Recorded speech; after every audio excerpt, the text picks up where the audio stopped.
Tyson Fury, Oleksandr Usyk for all the belts in the heavyweight division. Postponed from February. Now it's right around the corner, May 18th. Back in February, I did do a breakdown for the fight, and at that point I thought the big question mark was which version of Tyson Fury would we see? Would we see the slightly out of shape Tyson Fury, or would we see an in-shape Tyson Fury? Now that the fight got postponed from February to May, Tyson's had plenty of time to get in good shape for this fight. So that's no longer really the key question. And so I think going into this Fury-Usyk fight, I now believe Fury has 3 key advantages. First is physicality. Tyson Fury most definitely has the size advantage over Oleksandr Usyk, and not only that, but his odd physique actually plays out in his favor. Now, if you were to look at both men, you would definitely, I think, say that Oleksandr Usyk has the more athletic-looking physique, and Tyson Fury, as we know, strays into sort of dad bod region at times. But regardless of whether, now he is in great shape, but regardless of whether he's in great shape or got a bit of a midsection, Tyson Fury has an odd set of proportions. He's got disproportionately long legs and disproportionately long arms, and then a relatively shorter torso. So just on the basis of the physics alone, that means Tyson Fury has a higher center of mass or higher center of gravity than most other heavyweights. And because that's higher, like for most people, it's like about 2 fingers underneath your belly button. That's where your center of mass is. So because Tyson Fury has a higher center of mass, like measured from the floor up, he can generate more torque off his punches without even trying to put any power behind it, just literally based on the physics of that alone. And then you add to that the fact that he has disproportionately long arms. There's even more torque at the end of those punches, because torque is based on the length of the lever, which is the arm, right? The arm, the end of your fist, of your knuckles, to say your center line, that's where you're rotating on. So that's much longer for Tyson than the average heavyweight. So right off the bat, he can generate more torque, whether he's trying to or not. And then, of course, the second factor is simply the fact that he's got the height advantage and the weight advantage over Oleksandr Usyk. And so he can impose that on Usyk to slow him down. Now, I'll get into the more specifically of how to do that in a bit. But now that the conditioning doesn't look like it's really a huge question mark for Tyson Fury, his physical size advantage, I mean, he can make use of it. Another advantage he has, based again just on his disproportionately long legs, aside from that giving him a higher center of mass, it also means he can take a relaxed sort of regular step for him, and that's probably at least 1.5, maybe 1 3/4 steps that Usyk would take. So Tyson can either close the distance or shift much more quickly than Usyk. And so there's I mean, I understand that fighters put out very calculated footage of themselves training, but we've seen Fury, if you watch the shadowboxing footage he's put out, he seems to be maintaining a very erect torso and doing plenty of pivots. So that means he can change direction very, very quickly and change the distance very quickly. So Tyson's physical size advantage also plays into the second factor I think that he has over Usyk, which is sort of ring, I won't call it ring IQ quite, because it's another sort of aspect of that, which is the wiliness in the ring, meaning his willingness to fight dirty or to just do whatever he needs to do to win the fight. So it could come down to him, Tyson Fury, just like draping himself on Usyk, if Usyk manages to get inside, or tying Usyk up in a clinch, hitting him with the fist that's further away from the referee so the referee doesn't see it, doing whatever he wants to do sort of on the opposite side of wherever the referee's standing. I think Tyson Fury is very aware of how to take advantage of just the layout of the ring and where the referees positioned themselves in order to do whatever he needs to do, whether it's allowed or not allowed.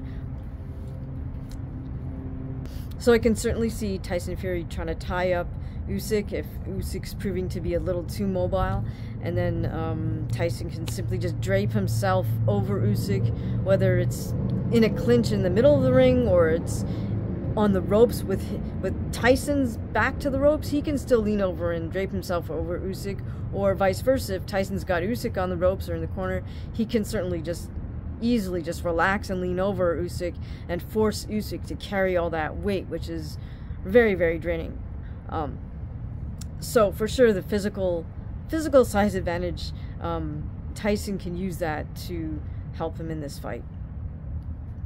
Now, the second factor I already mentioned, which is that wiliness, the willingness to just do whatever it takes, whether it's dirty, whether it's sort of not really something you're supposed to be doing. I think Tyson's willing to, he's shown us he's willing to do stuff like that in the ring.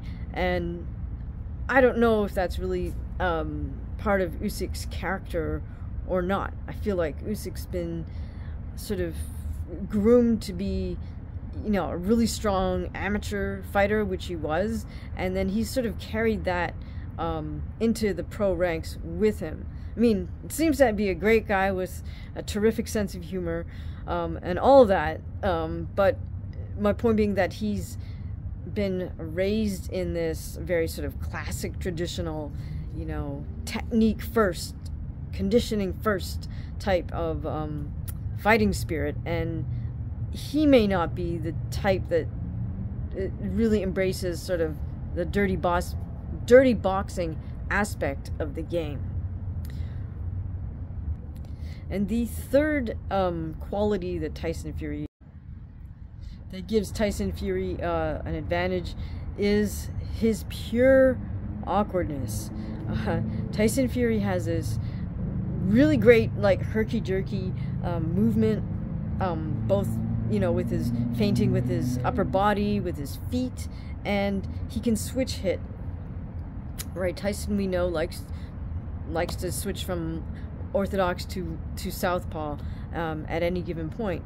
So that's very, very difficult to try to find a sparring partner to emulate Tyson Fury. Maybe impossible, right? Because first you need somebody who's very tall, 6'9", that can switch hit and just has this awkward rhythm. So I don't think that Oleksandr Usyk, I don't think it's likely that he found a sparring partner that has all those characteristics. So I'll assume that he just assembled, you know, a team of sparring partners to just kind of help him work on different aspects that he anticipates Tyson Fury bringing into the ring with him on May 18th. Now, that doesn't mean I don't think Oleksandr Usyk can win. I think that's certainly still a possibility. But I'm just saying, going into the ring now with a fit Tyson Fury, Tyson Fury has sort of more advantages on paper, as it were. So here's what Tyson Fury should do in order to win the fight May 18th. I think Tyson should make liberal use of his jab, and he should use a variety of jabs combined with his sort of very herky-jerky timing and feinting. He needs to do all of that in order to keep Oleksandr Usyk guessing and off of his rhythm, because Oleksandr Usyk should be coming with a ton of volume and a ton of movement. So it's imperative that Tyson is able to throw him off with his own rhythm.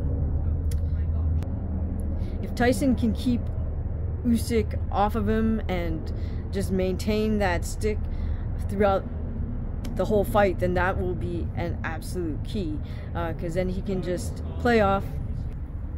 Tyson can play off the jab to set up straight right, or if he's switched to southpaw, straight left, and also his uppercuts to counter Usyk, the shorter man, as Usyk is coming in.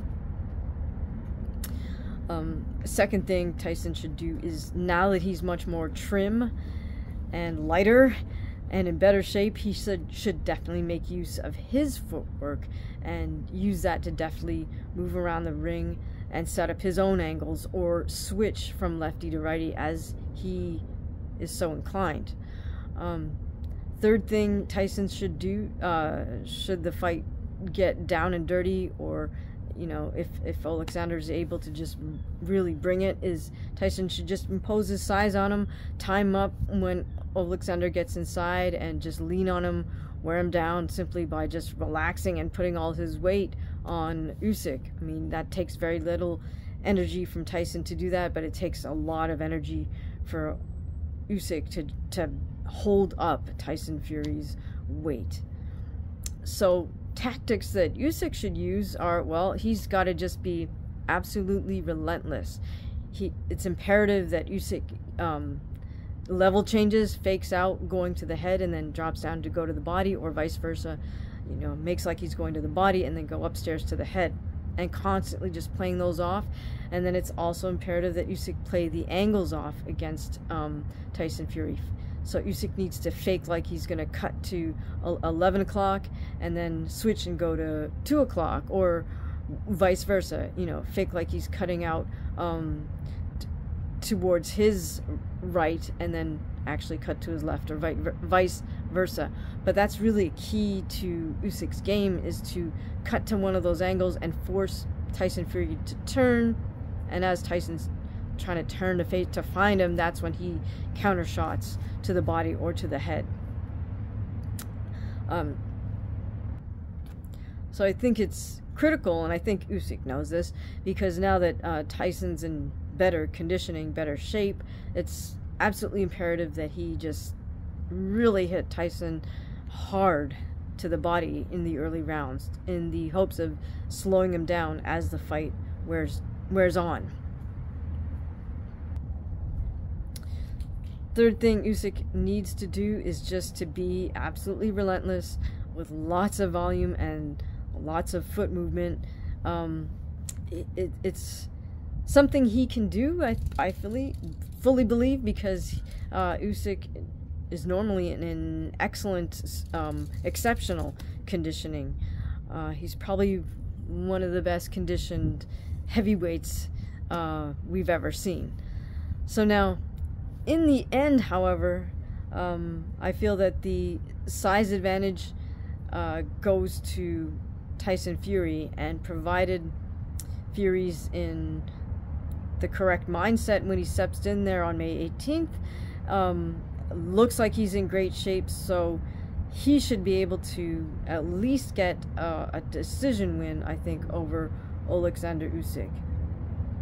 It doesn't mean I'm writing Usyk off at all, because there's always a chance, and when there's an athlete who's as exceptional as Oleksandr is, I mean, I feel Oleksandr Usyk is not just an exceptional boxer. I feel like he's the type of athlete that could have been exceptional at a number of different sports. If you just look at his physique, and also the key fact here for me is the fact that I've seen him working with Olympic weightlifters to do Olympic style weightlifting, and his lifts are decent. I mean, he can do like power cleans and power snatches, which is nothing to sneeze at, because those are difficult lifts to perform technique-wise, and just takes a lot of mental concentration. And for a boxer, it also takes the willingness to kind of probably not be very good at it when you're starting out, right? So I really have a ton of respect for Oleksandr's weight training regimen, and I'm sure he brings that same meticulousness and athleticism and discipline to all areas of his conditioning and preparation for fighting. So I'm really looking forward to this fight on May 18th. Who do you think is going to win? Let me know in the comments below, and thank you very much for listening.